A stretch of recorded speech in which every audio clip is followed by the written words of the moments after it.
Hey, my name is Axel Wolfkill, and I'm here with our two project partners that can be with us right now.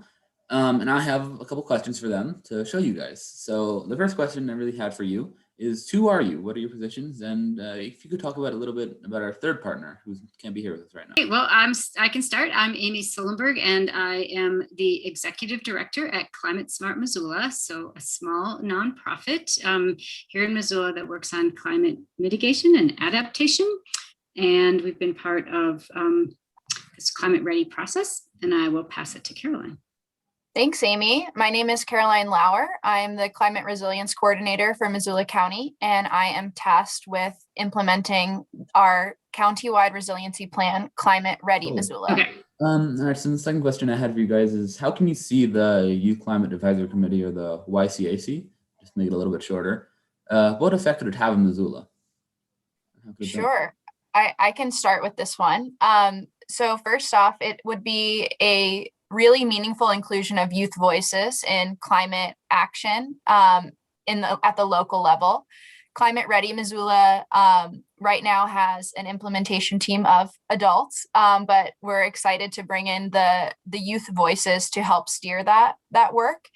And so it could bring a whole new perspective to how we plan for climate change and try to adapt to climate change, and taking into consideration the perspectives and opinions of the people who will be living in Missoula much further into the future than some of the people who have been a part of planning doing the original plan.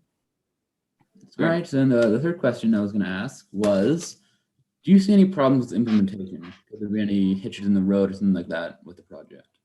I do think that it's probably going to be important to have potentially someone within school faculty, teacher, administration that can help guide that. I think that that could be helpful. Not that they need to be on the advisory team or offer the advice, but to help keep it moving from a logistical standpoint.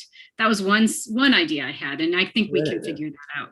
Another idea is something you all have already started thinking about, which is who makes up the committee. Do you have terms that make sure terms overlap with one another, so you don't have everyone leaving the committee at the same time, but you keep some people as new people come on, and you can transition appropriately, make sure that you keep some amount of that institutional knowledge within the group. Yeah. All right, and the last question I had was, are you guys excited about the Youth Climate Advisory Committee and the effects it could have? Do you think it's a really good idea? Yeah, absolutely. We've been really excited since you brought this idea to us.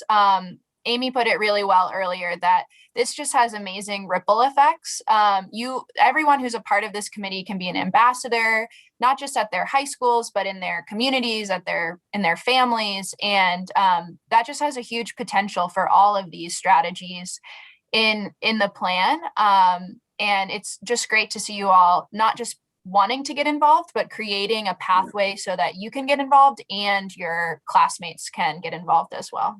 Yeah. Thank you for being here for this interview.